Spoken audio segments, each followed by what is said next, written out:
actually finally have a plan. We have a plan.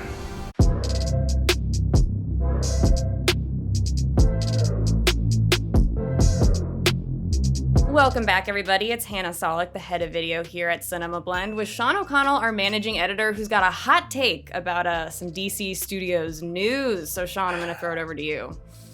Well, I have a Marvel t-shirt on, too, which I just What realized are you means I'm doing, going to bud? get slaughtered by the people who are watching. I can't really talk to you when you look like this. All right, so James Gunn talked about the DC Bible. Oh? Well, actually, he didn't talk about it. I'm sorry. It was David Zaslav, who's the head of Warner Brothers, and mentioned that Peter Safran and James Gunn are almost near the end of mapping out what they're calling the DC Bible, which for people who are not in the know, this is like a roadmap for a studio going forward. And I think my hot take is that is the worst news you could have possibly told me for DC. Controversy. Into it. Because a DC Bible is just mimicking what Marvel did, and it's learning none of the lessons from the mistakes that Marvel made over the course of building their shared universe. I am baffled that you would have this opinion, because we've been talking for so long about how, like, the number one problem with DC and why it can't find an audience and compete with Marvel on the big screen and, well, I guess now with television and like the plugged in stuff, is because it doesn't have that sort of shared universe. There's no plan, there's no overall vision. Like, you know, movies like Black Adam, you can tell that they're just kind of like pieced together from different potential plans that they've had in the past. They're messes. Like, Agreed. Yeah. Okay, well, I guess walk me through in more detail what the cons are of this that you think failed Marvel so bad that DC should be warned. No. Here's the thing. Marvel pulled it off with a shared universe, but I will stand by the fact that I think that they were extremely lucky, and that planning too far in advance only locks you in when things could potentially go wrong. The problem with DC isn't necessarily that they don't have a clear path forward or a strong sense of a shared universe. It's that they make bad movies. Don't let me hurt you. I think that the best movies that have come out of DC recently have been the Suicide Squad that James Gunn made, which isn't connected to anything else. What? And then they were able to branch Peacemaker out of that because they realized that James Gunn liked working with John Cena, but it wasn't part of a 10-year plan. It wasn't part of the DC Bible. It was a reaction to the fact that the Suicide Squad movie did well. So let's try this new character in a TV series. Or something so like Matt Reeves' Batman. Or sorry, go ahead. Oh, well, I was saying something like Matt Reeves' Batman or something like Todd Phillips' Joker. I more support the idea. Now, maybe this DC Bible that they're talking about means one-off projects and characters they want to focus on, and not a big shared universe. Mm-hmm. But I think that DC made a mistake a while back when they revealed this 10-film slate. Like, here's what the next 10 years of DC are going to be. And I think we've made 3 of those movies. So what I'm saying is, with a DC Bible, I don't want it to put the cart way before the horse and say, here's what we're doing for the next 10 years. Because I just think that creates... You're like setting yourself in stone on a path that might not happen. You have to give yourself the ability to sort of wiggle and pivot. So you're Marvel less against the idea phases. of a plan and more against the idea of locking yourself into specific projects. I want to understand. Sure, of course. Like, I would love for them to have some sort of I'm like, if you're out vision. here saying you want no plan, like nothing, I'm like, Sean.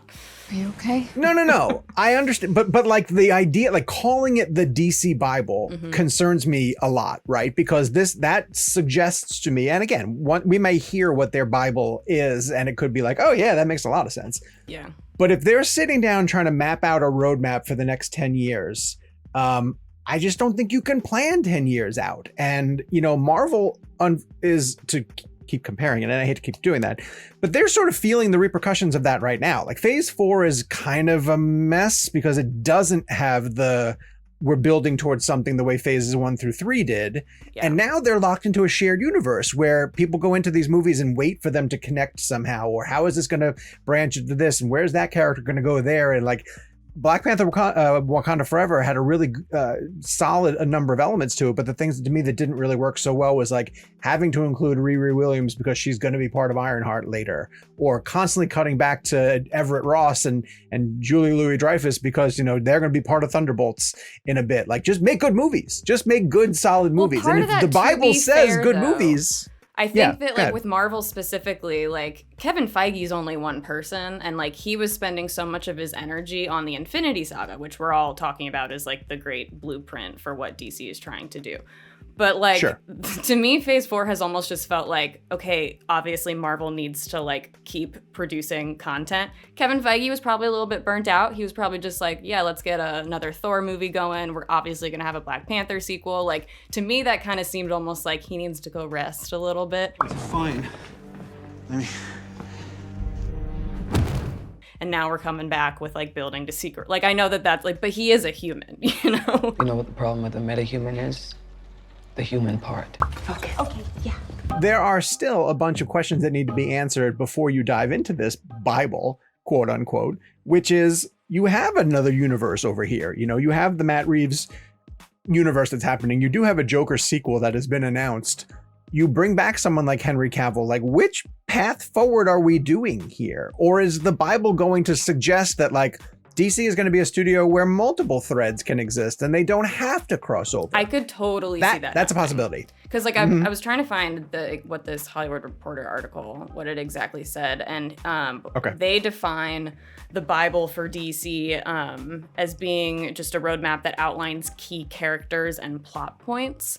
So like if they're doing that and not necessarily saying like, and then we're gonna have this movie on this year that's followed by this TV show with these people, like yes, I totally agree. Like we've seen Marvel change their slate how many times at this point, especially with COVID and release dates getting pushed back, and you know, Multiverse of Madness was like rewritten on set because yes, potentially like everything got messed up. But the Mahershala Ali Blade movie that got announced 3 years ago, you know, the report that came out recently was, oh, we don't have a script for that yet. Like, what the heck? You cast Blade and you don't even really have. So I am really against announcing titles well in advance because I just think that there are too many variables that can factor in that can screw up even the best intentions of plans. Are you against, so like Walter Hamada before he left was like talking after Batgirl got canceled, he said something like he wanted to do like Crisis on Infinite Earths. That's what they were trying to build towards. Are you against like announcements like that where it's just like, hey, we want to build toward this thing?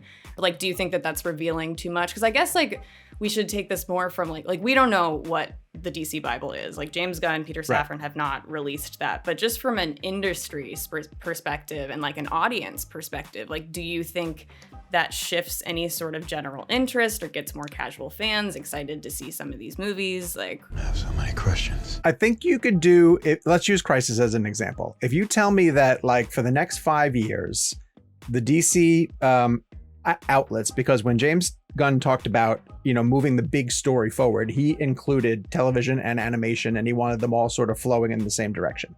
So let's say that they come out with an announcement early next year where they're like, hey, for the next 5 years, all the DC titles are going to be building towards this big crossover event, Crisis on Infinite Earths, right? I'm all in on that. Like that to me seems tenable. But if the Bible is like, for the next 20 years, you know, we're going to be doing so and so and so and so. Not something I asked for. That ignores what audience reaction is. Yeah. You know, because so much of that is fueled by whether people respond to characters. Well, look what happened with Zack Snyder's plan, you know? Exactly. Yeah, that's a perfect example. And or even like a group like the Eternals. You know, what if Marvel said like, we're doing 3 Eternals movies and we're going to shove them down your throat. And then Eternals played and people were like, they were all right, you know? Like they're gone. They're off the table now. So pre-planning that far in advance for any studio, I think is a mistake. Yeah, I agree with that. So I'll take back some of my initial judging. But I do think there's a world in which this DC Bible, like the main question I think that they need to answer, which they probably already answered in their pitch to get these jobs. So like whatever the DC Bible is, I'm sure has been in the works since like James Gunn worked on the Suicide Squad. Like he didn't come up with this in the past 2 weeks. I think there's a world in which the DC Bible right now could just be, hey, we're going to give Reeves his own trilogy. There's going to be some spin-off TV shows that focus on these characters, and we want to bring more of the Bat family into the Reeves verse. And like, hey, the DCEU that you know it, that's now the DCU, like, here are the characters that are continuing on, maybe sort of not directly answering the question of like, what timeline are we in, especially with the Flash coming out, and apparently that's supposed to just break out all the timeline. Like, I think whatever this Bible is might just be let's kind of reset and like not like start fresh, because I don't personally see a world where like they're not using some of the characters that the Snyderverse set up. Like, you don't just like not use Gal Gadot's Wonder Woman anymore. Like, that doesn't make sense. Well, What? let me float out something that I've heard from sources that I don't know yet to be trustworthy. Okay. So I'm just going to throw this out there. But take it with a grain of salt, and know that, know that what I'm saying this, I've heard this, but I don't know how reliable it is. I've heard that one of the plans for DC is to do a hard reset. What? Let the films that have been filmed play out, which would be essentially Shazam, Fury of the Gods, The Flash, Aquaman and the Lost Kingdom, and Blue Beetle. Blue Beetle is still going to come out. And then following that, you get a hard reset. And by hard reset, what I was told in the course of this is that includes Henry Cavill's Superman. Like that is going to be a cameo that doesn't pay off. No. But what about what The Rock and they were all teasing? Oh, do you think there's like Controversy. Like, do you think James Gunn was part of the Henry Cavill Superman negotiations for Black Adam? Because I would have imagined, no? You don't think he was involved at that point? I don't think so. No, I think that had been going on for several years between Rock and the previous regime at Warner Brothers and Henry's team. But no, I don't think that Gunn was behind like signing off on that. I mean, that makes And then, Black Adam didn't sense blow the doors off of, Black Adam wasn't demanding like, holy shit, we got to make 5 more of these. Well, and there is just so much. I'm not saying I'm for or against this. I'm just exploring this thought. There's so much baggage with these characters, and especially with like DC fans about like, movies that were supposed to come to fruition that didn't, and visions change and all that stuff, that like I could see a world where James Gunn, who's like a very specific creative voice, wants to just say like, I'm doing my thing. But then that's complicated because like I don't know. But like, I don't see a world where he's not going to have Margot Robbie's Harley Quinn, right? Like, what? No, don't tell me that, John. Are you the devil? I mean, personal preferences aside, there's a possibility that, because again, Hannah, we run into the situation of these actors can't play these characters forever. Yeah. And that these movies take minimum 2 to 3 years to put together. And after a while, like, who can keep playing the version of the character that you love to see them do? And do they want to be trapped in that scenario forever? I'm not quite sure. The realistic side of this type of storytelling gets in the way of long-term planning because actors age out, and you do need to sort of bring in a fresh crop of new people. It's easier on television when you can sort of go with a younger cast and maybe burn through 2 or 3 seasons where you're telling a lot of story time. But these feature films take a long time to be put together. Okay, but like go call Robert Kathleen Downey Jr. Kennedy was and ask Iron her Man about for like 12 years and it was fine, or whatever, however long it was. I don't know. Okay, but how many years of that was Downey in a green screen room so that you just saw his head in the mask kind of thing? They're all aging out. They're all aging out. Was CGI and voiceover. Yeah. Well, now I'm depressed. Well, and I don't know if that rumor is true. That rumor may not be true at all. But it comes back down to, is the foundation of DC already laid with these actors and James Gunn is building up from that? Or does James Gunn want to start fresh and plan out the next few years with people that he's cast and brought in? It's very tricky. Like, I'm thinking about that just from like creative decisions that I have to make like as part of this job. And that's a very tough spot to be in that I could. It's impossible. I can recommend a good therapist. But let us know what you guys think. Are you all in on DC Bible? Do you want to see a 10-year plan? Let us know. While you're down there, hit subscribe, turn on your notifications. Hannah and I love talking about DC, and we want to make sure that you guys come and watch all of the videos that we do discussing the future of the DC universe.